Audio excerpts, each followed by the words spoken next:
Ô, Daniel, cara, o tema que a gente ia trocar ideia hoje era basicamente ET. Isso. Então era modo sininho, Curupira, isso aí tudo Tinkerbell, legal. total. Tinkerbell, legal. Apesar de que tem algumas bases, Total, né? Dá total. pra... Com certeza. Tem coisa fundamentada, né? Senão não tinha uma o galera... Rony vai até fundamentar melhor isso. Senão não tinha uma galera pesquisando. Dá pra fazer uma pesquisa séria, mas muita coisa foge. Porque foge tanto da normalidade que às vezes é até difícil você entrar no tema, né? Assim, Mas pra você, sim. Do jeito que você enxerga e das coisas que você já leu e estudou sobre ET, tu já viu algumas paradas? Já, tá. várias. Então, tu faz uma conexão entre o que a gente tem na cabeça como extraterrestre e mundo espiritual? 100%. Por quê? Pô, 100%? 100. Até mais de 100, um pouquinho, dependendo. Então, estamos dizendo que, sei lá, naves espaciais que as pessoas veem tem a ver com o mundo espiritual? Tem, total. Porque o mundo espiritual vai tratar de portais dimensionais, outras dimensões, né? Cada classe de anjo, por exemplo, habita numa dimensão diferente. E os seres alienígenas, alguns são interdimensionais também. Então, a dinâmica é muito parecida. Quando a gente fala de... Então, é o termo certo, mundo espiritual? Para mim, no meu métier, eu acho normal, mundo espiritual. Entendi. Porque... Na verdade, é outra dimensão, né? Então, se a gente tá falando de outra dimensão... Mas fica mais fácil falar de mundo espiritual. Porque tudo tá conectado. Mas como são dimensões diferentes...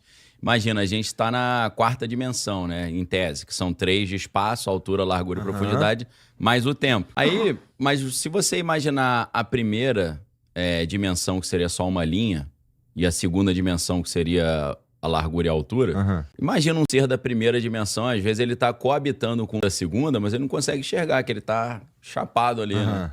Então, as coisas coexistem, mas elas nem sempre elas se esbarram, né? Isso é muito interessante. O que tu viu? Eu já vi várias... Eu já vi luzes estranhas, mas eu já vi nave mesmo, que eu, inclusive, filmei, cara. Zero chance de tu tá viajando. Não, minha família toda viu. Caraca.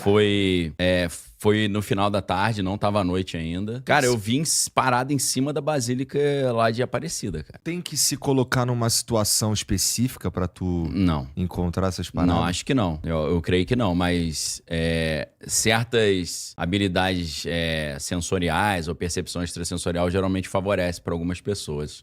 Na verdade, você consegue, em alguns sentidos, né? Tem um médico americano chamado Stephen Greer, que ele tem um projeto lá, Disclosure Project. Ele faz exercícios que a galera consegue mentalmente chamar as naves. Rola uma conexão mental.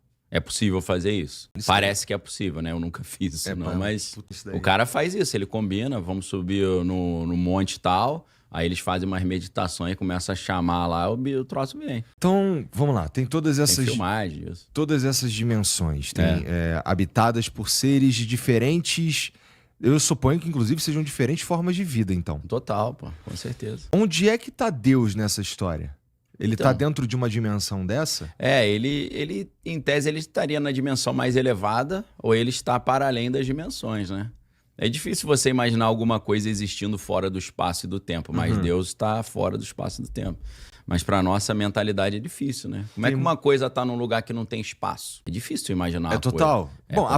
a própria Bíblia diz que, pelo que eu me lembro, que não tem uma descrição de Deus, por exemplo, né? É sempre uma luz, não é? É sempre não, às vezes ele representam formas físicas, né? O ancião de dias, sentado no alto sublime trono, como se fosse um grande mestre, assim, um mago, né? Barbudo, cabelo branco, sentado no trono. Às vezes tem representações, né? Mas não quer dizer que ele é exatamente assim. Apesar de que a Bíblia diz no início que o homem foi criado à imagem e semelhança de Deus. Mas eu acho que isso vai para além de uma imagem visual. Porque os termos em hebraicos ali são bem interessantes, que isso tá em Gênesis, né? O homem foi criado em imagem e semelhança. O Gênesis o Antigo Testamento é quase todo em hebraico, uma parte do livro de Daniel é em aramaico. Então, cara, quando fala imagem, é tselem em hebraico. Tselem vem de tsal, que é sombra. Então, assim, qual é a relação da sombra com o objeto original? A sombra é uma projeção do objeto original e a sombra, apesar de não ser idêntica ao objeto original, ela guarda uma certa semelhança. Quando o objeto mexe, a sombra mexe, as formas são um pouco parecidas.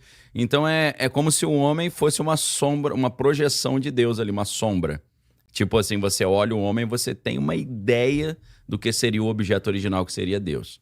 É uma reflexão. Quando fala semelhança, em hebraico, é demut. Demut vem da palavra dam, que é sangue. Então seria uma... Aí é interessante, porque é uma semelhança de sangue no sentido de uma semelhança que a gente poderia chamar de genética. Né? Tá. Você olha o pai e o filho geralmente, pô, o olho é da mãe, o nariz é do pai, o cabelo é do pai, né? Sei lá, a altura é do avô, que era grandão. Então, não é que a imagem é idêntica, né? O que é... Eu acho que o que está sendo falado ali em profundidade é algo que uma vez eu escutei um programa de rádio americano, né? Mas está disponível na internet, que o título é The God Problem. Aí eles chamaram os filósofos, né? 2 filósofos de altíssima patente, um já falecido, infelizmente, que é o Hilary Putnam. Hilary é nome de homem também nos Estados Unidos. Hilary Putnam, ele foi um dos maiores filósofos da filosofia analítica, né? Era professor de Princeton. Ocupava a cadeira que foi de Einstein, cara. Então, nossa, cara, era não bravo. é semi-analfabeto, né? Não. Hillary o quê? Hillary Putnam. Tá. E o outro também tem um nome diferente, que é Alvin... Escreve Plantinga, né? Mas eles falam Alvin Plantinga, né? E eles estavam conversando, cara, e o Alvin Plantinga sempre foi cristão. O Hilary Putnam, ele era um judeu que foi criado numa família marxista e a família era ateia.